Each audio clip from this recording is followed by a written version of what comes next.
Hey everyone, welcome back to another episode of the Marvel Talk. We haven't had one of these in quite a while because honestly, even though a lot really has happened in this time span between the last one and this one, I just haven't felt like making one of these. Honestly, just in general, I don't really know what to do for videos anymore at this point. I mean, on the main channel, I don't really do much right now. It's basically just the occasional like live reaction when a direct comes out and the once in a blue moon discussion. The secondary channel, I don't really do that much. It's mainly just for unboxings and whatnot at the moment. And then, of course, there's this channel, which hasn't had a new video in 3 months. The longest gap between any of the channels. But I think it's about time we do one of these because obviously a lot has happened since last time. My last discussion was about, of course, the Disney Fox deal being finalized, and now that is, of course, official and everything. And obviously, with Comic Con coming up, this is going to be our first time since the deal that we may or may not get some good announcements. But we'll have to wait and see.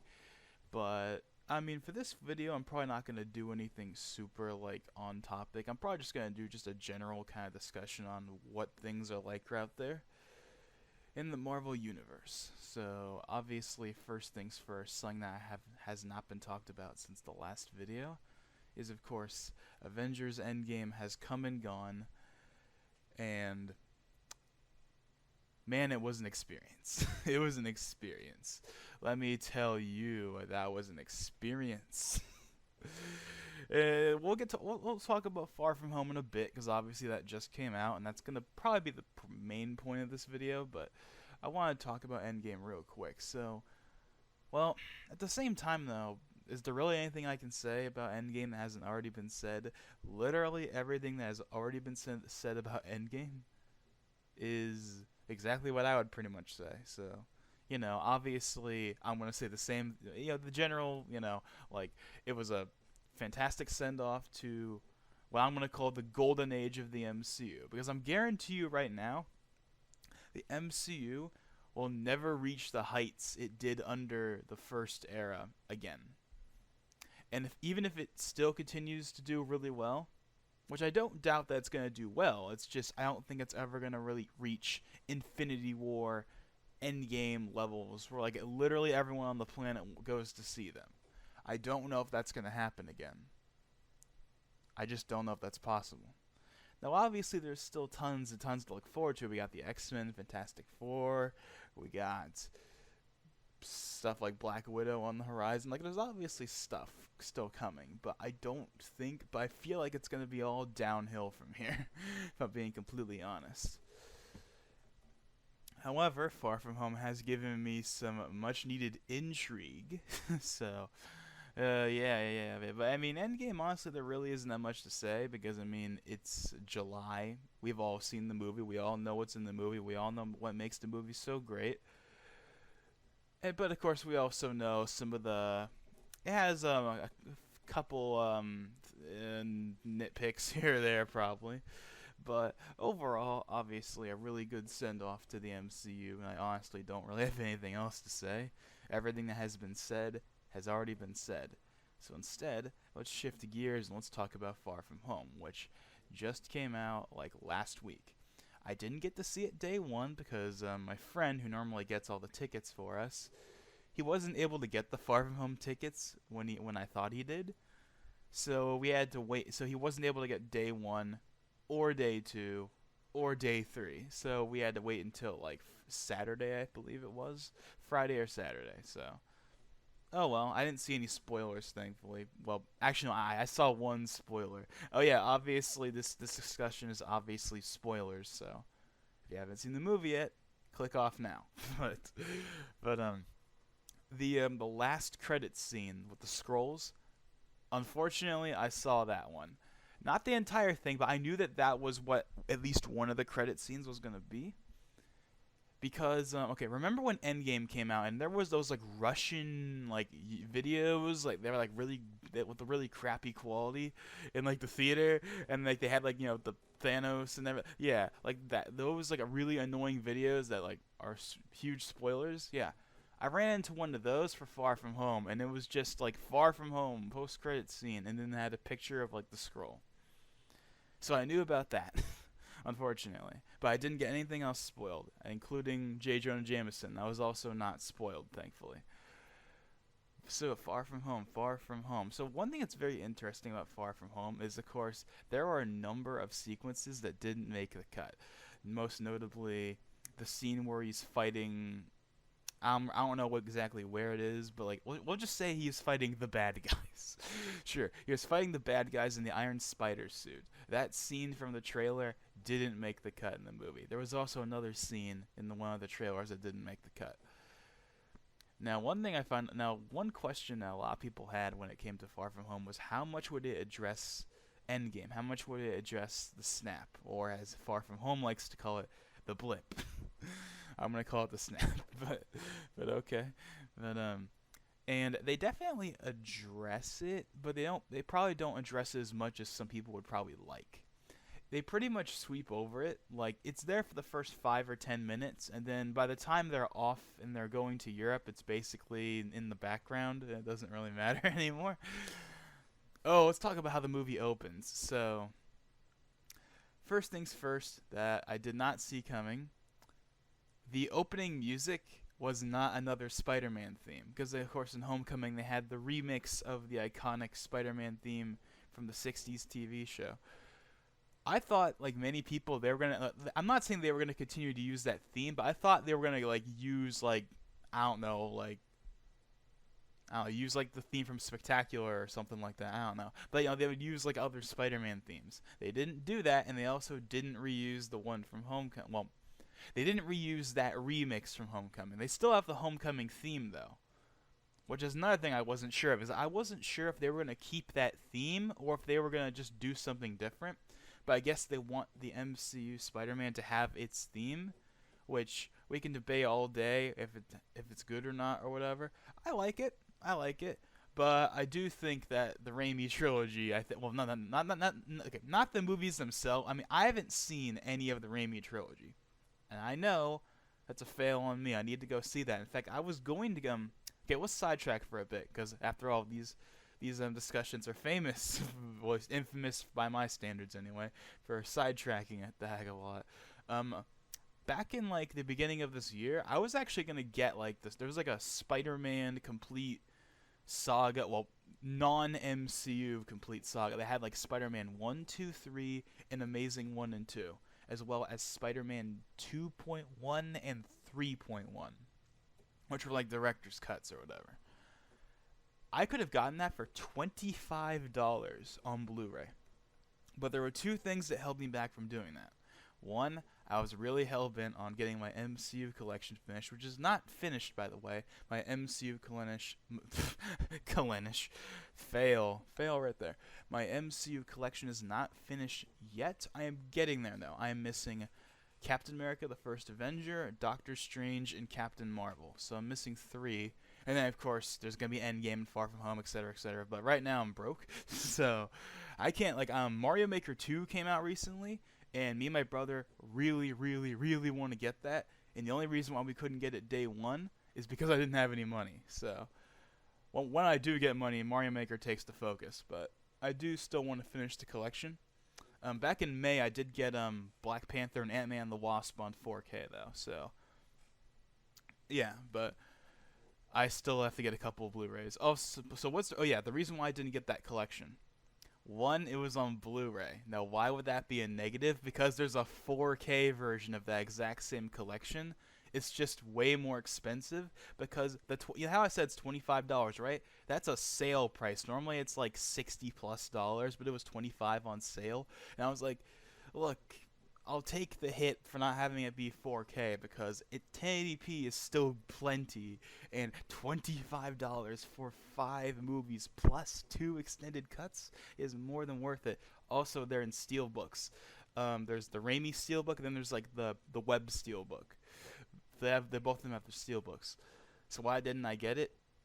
Because actually I don't remember why I didn't get it. I think it was because I wanted to get, because I was, like I said, MCU movies took priority, so I was like, I could spend $25 on this, or I could spend $25 on like Guardians of the Galaxy Volume 2 or whatever the heck I ended up getting. I don't remember. That was like 6 months ago.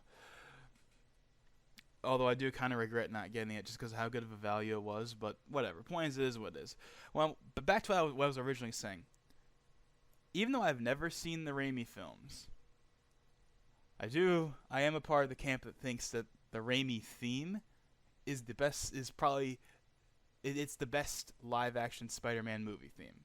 Not even a contest. I like the one that's in Homecoming and Far From Home.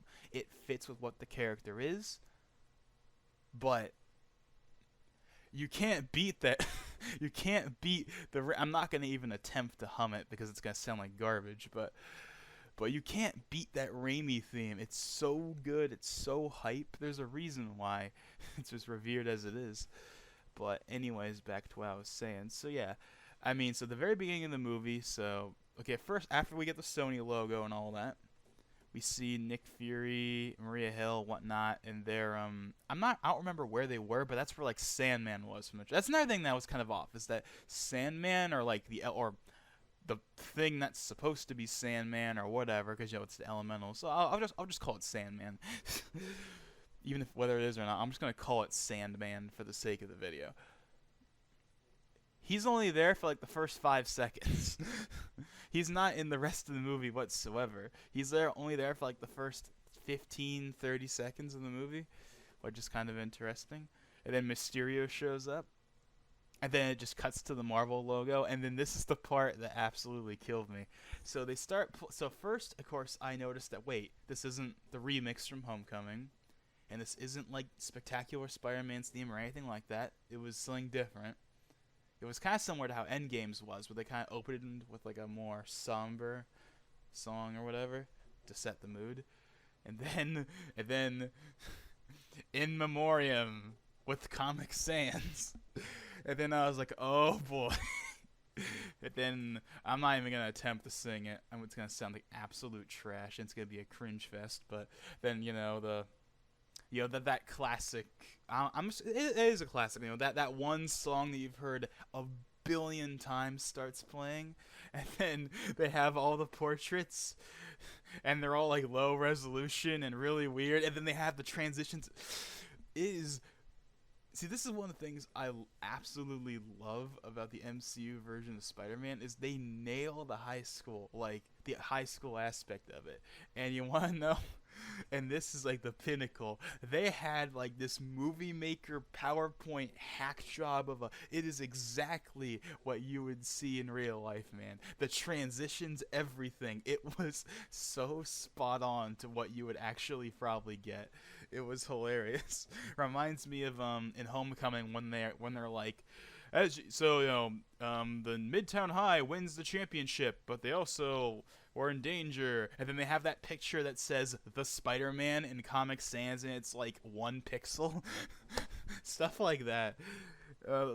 Man, I love how like bad the editing is for stuff like that, because it's so true, because it would be that bad. It's so accurate to what it would actually be like in real life. It's crazy.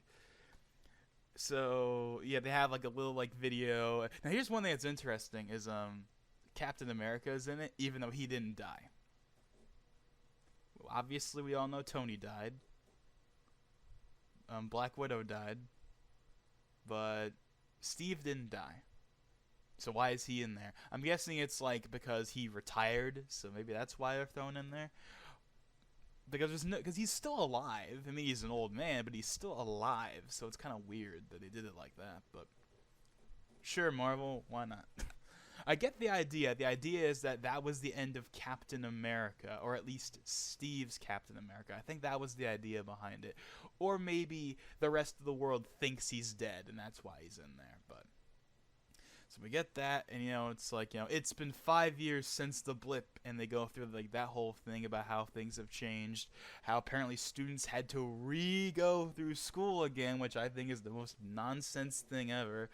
You have any idea how mad people would be if that happened in real life? You were dead for 5 years, then you get brought back, and oh wait, you gotta redo all your school that you already did. Oh man, I'd be really pissed about that. But thank God it's only a movie.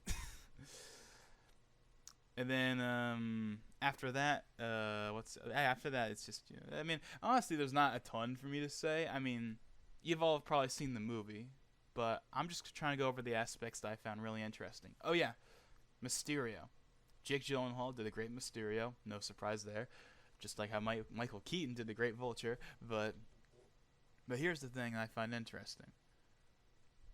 I wasn't sure if they were gonna do the twist or not. Like, was Mysterio gonna be the bad guy or not? I was legitimately not sure, because of course we all were like, "Oh, he's obviously gonna turn bad." But honestly, as I was watching the movie, I really wasn't sure if they were gonna do it. And I actually went there with my friend and his mom even leaned over and was like, "Hey, is that supposed to be the bad guy?" And I said, honestly, I'm not really sure." Like, cuz I honestly didn't know. I could have seen it going either way. That's how convincing his performance was. And then of course, he gets the glasses from Peter. He gets Tony's glasses. And then the second that he got the glasses and then like the holograms or whatever started to disappear, the second I saw that, I was like, "Oh, okay, here it is, here it is." That's when the references. Can we talk about the references? Like the flashback to what was it called? Binary augmented reality something, barf, as Tony himself called it. God, I need to work on that acronym, as he also said. But yeah, but the flashbacks to basically Mysterio recruited people that were that once either worked for Stark or were against him. Like, of course, and we have I forget, like, what was his name? His name William, who worked for Obadiah Stane back in Iron Man 1, and they even show the flashback of, Tony Stark built this in a cave with a box of scraps. They even showed that scene. They showed the scene of Tony in Civil War when he has the VR session where he was talking about how this is the last time I talked to my dad and whatnot from the very beginning of Civil War. They showed that. They showed that the guy that was there. So it's really cool that they with those references to Iron Man 1 and Civil War. I'm surprised there's a reference to Iron Man 1 of all things, honestly. Like, Civil War I can see, but Iron Man 1, they're going to go all the way. Well, then again, I guess referencing Iron Man 1 is not the most insane thing ever. You want to know what would be the most insane thing ever? Referencing the Incredible Hulk. Now that would be insane. But in all seriousness, though. Oh yeah, and all those scenes with Mysterio and all the illusions was absolutely amazing and debatably the best part of the movie. Like, those were so well done. And the thing I didn't even catch is, of course, is that scene where there was zombie Iron Man, right, which was also done very well.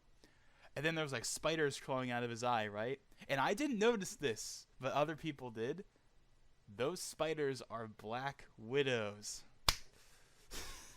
Of course they are. I didn't even notice that at the time. They just looked like black spiders. I didn't even realize they had the hourglass on them.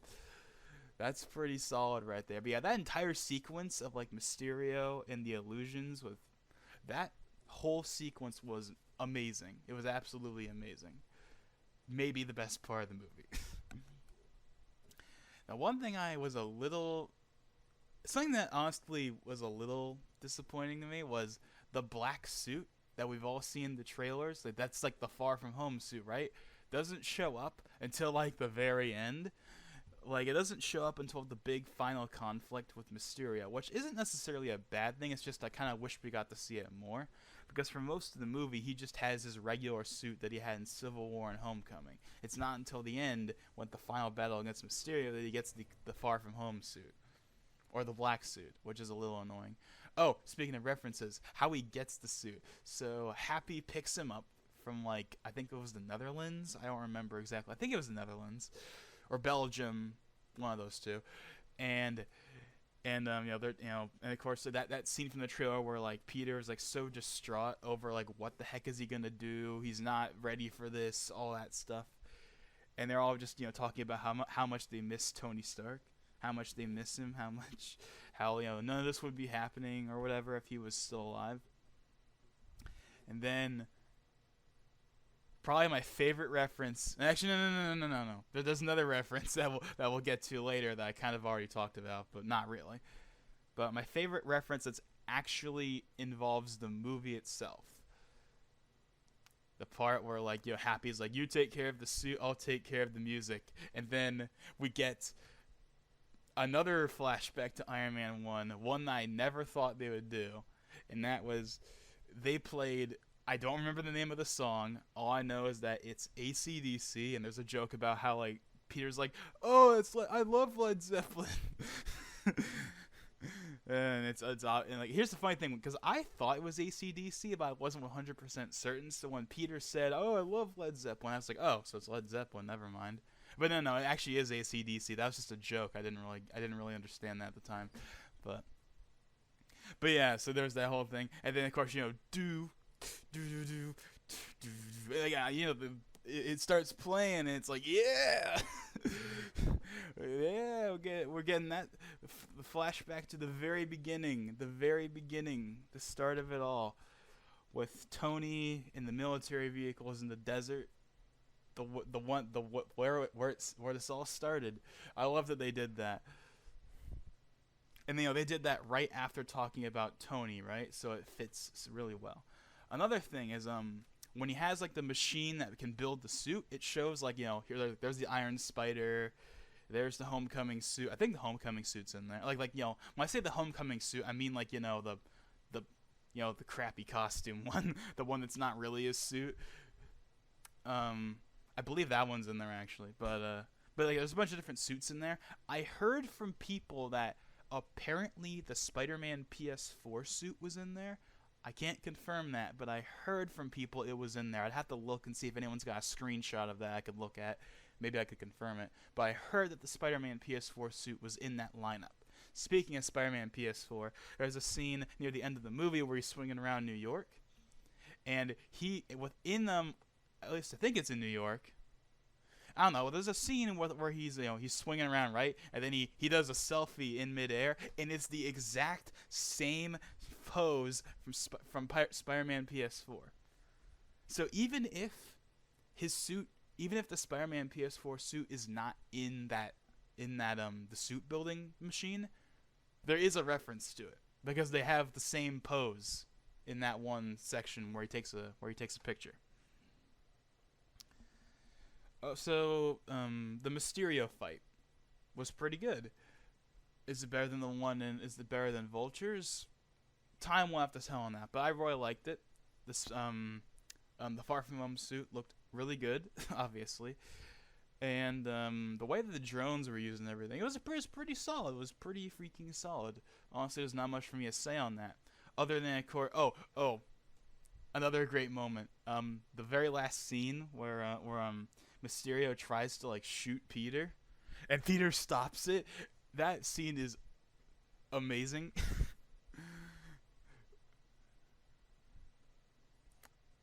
Like the part at the very end where like Mysterio's like defeated or whatever, and then he uses like but his defeated form or whatever was actually fake, and then he's actually like standing next to Peter.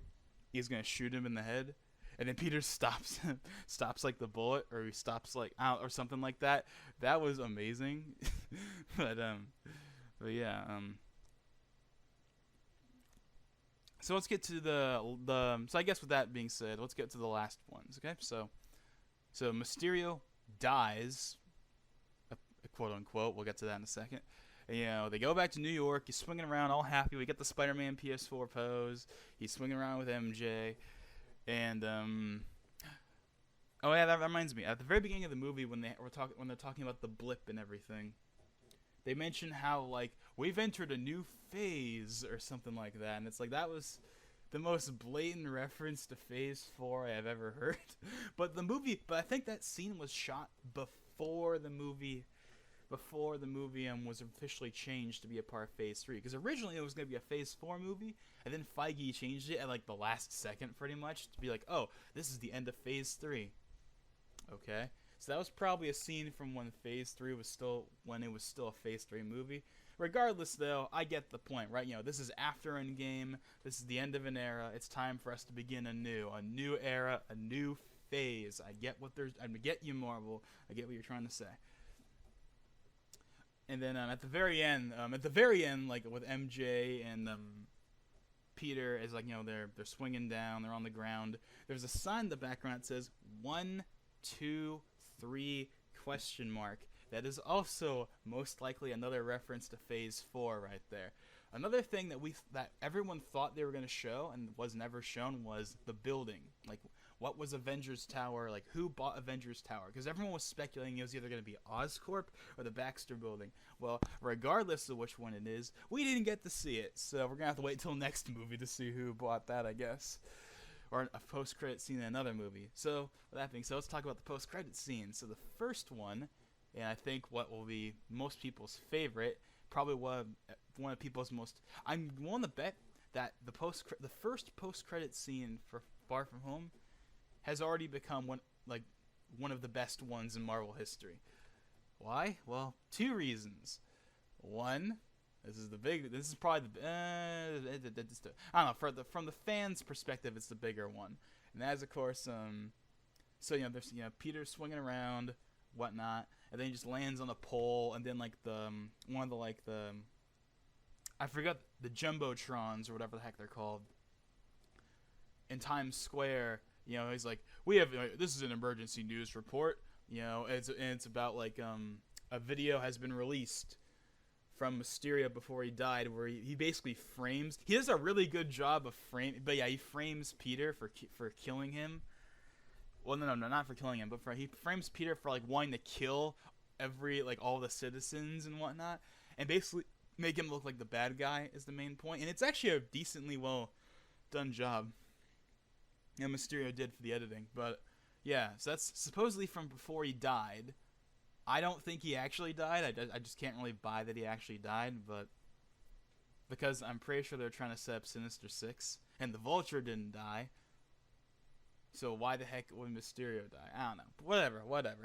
It doesn't matter. I don't think he actually died, but we're not going to find that out until the next movie, probably. And then it turns out that clip was released from a website called thedailybugle.net, which I didn't even notice in the moment. Because I wasn't thinking. I wasn't thinking at all. I just heard, a website or a newspaper, or well, it is a website actually. And then the moment that every single Spider-Man fan just completely went nuts over occurred.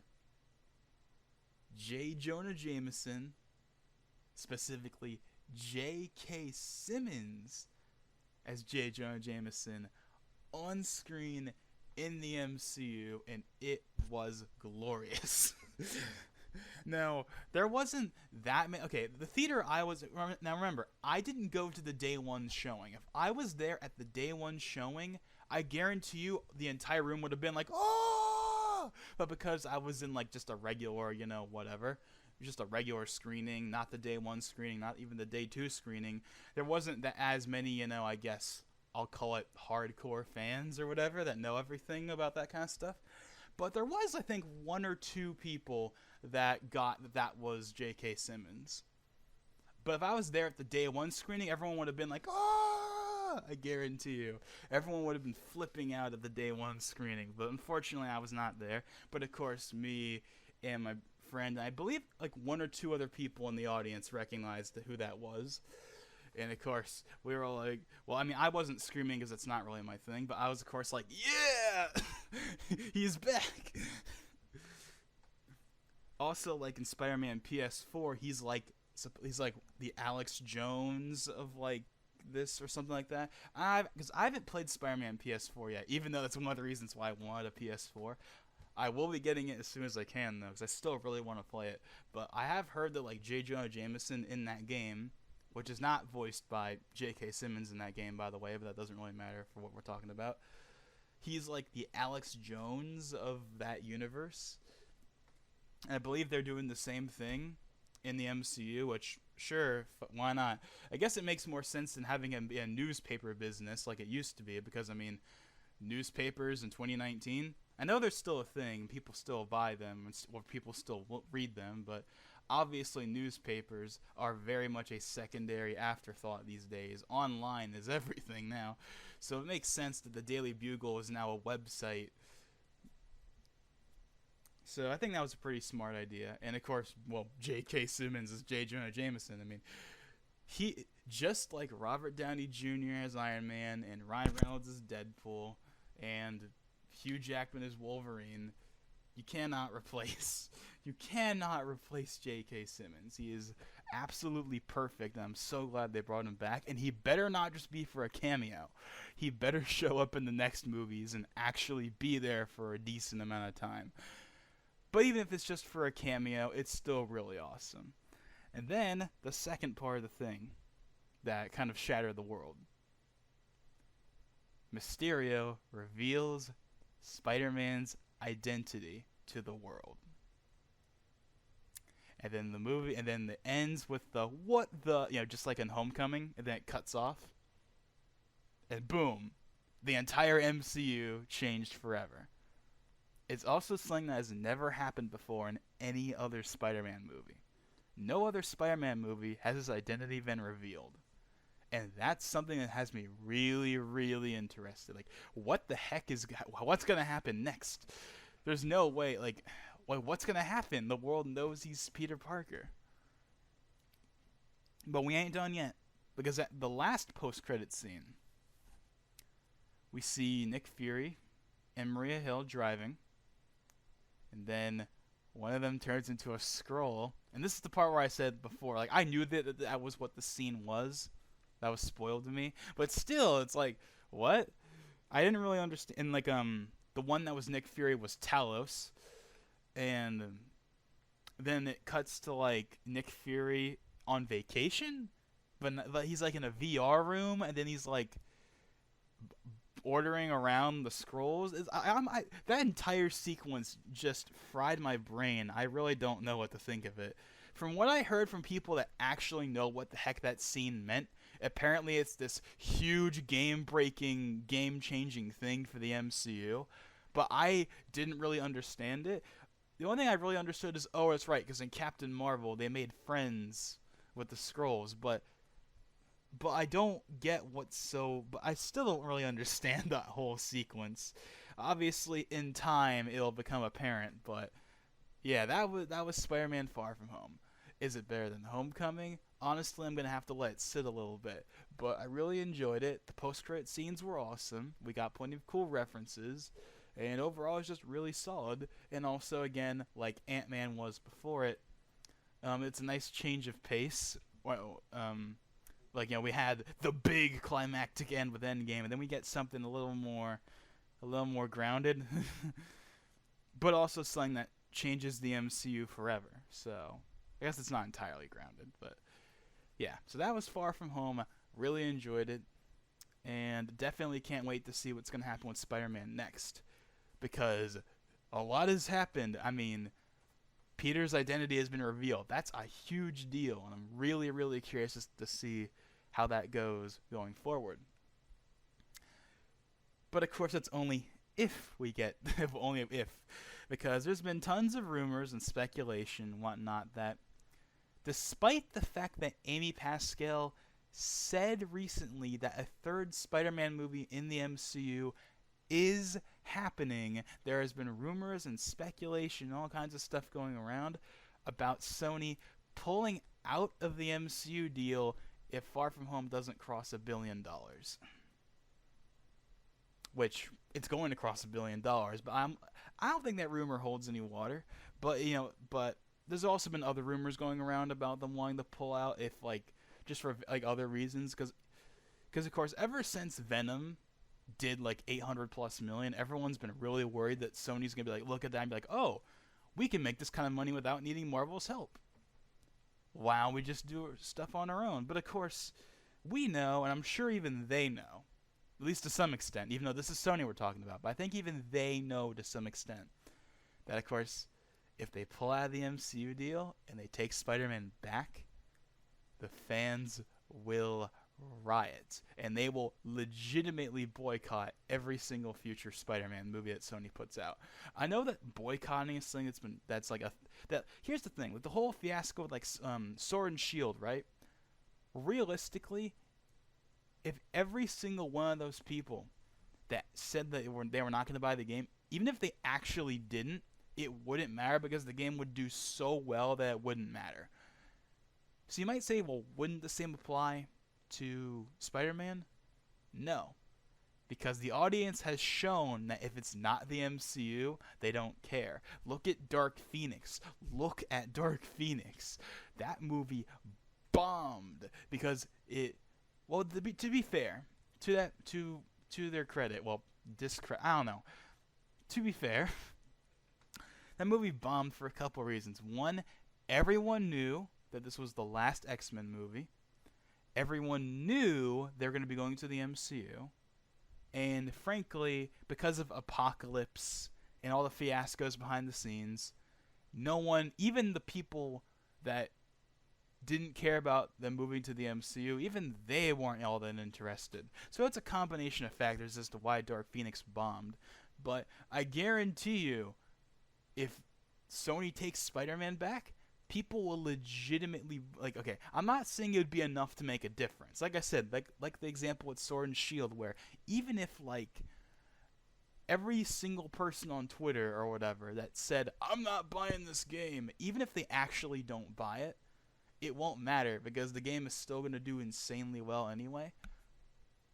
The same probably will apply to Spider-Man, but I feel like there's a bigger reach because the difference with that is people don't want Sony to take it back. People don't want it. It's not like it is with Sword and Shield where there's obviously still a ton of people. They're like, oh yeah, new Pokemon game. No, it's not like that. With Spider-Man, no one wants Spider-Man to go back to Sony. They can keep Spider-Verse, but aside from that, stay the hell away from Spider-Man is basically everyone's response. And that's one of the reasons why I'm not 100% on board with them getting the rights back either. Like Marvel getting the rights back from Sony. Because if that happens, we won't get more Spider-Verse movies. And I want Spider-Verse movies. They do those well. Sony nailed Spider-Verse. And I think they will continue to do well with that. But as far as live action goes, stay the heck away. Stay the heck away from live action, Sony. You're good at animated, stick to animated. Let Marvel do the live action. I think that's what most people's sentiments are right now anyway. But of course, we have no real control over it other than making sure the movie passes $1 billion. But it's gonna pass $1 billion.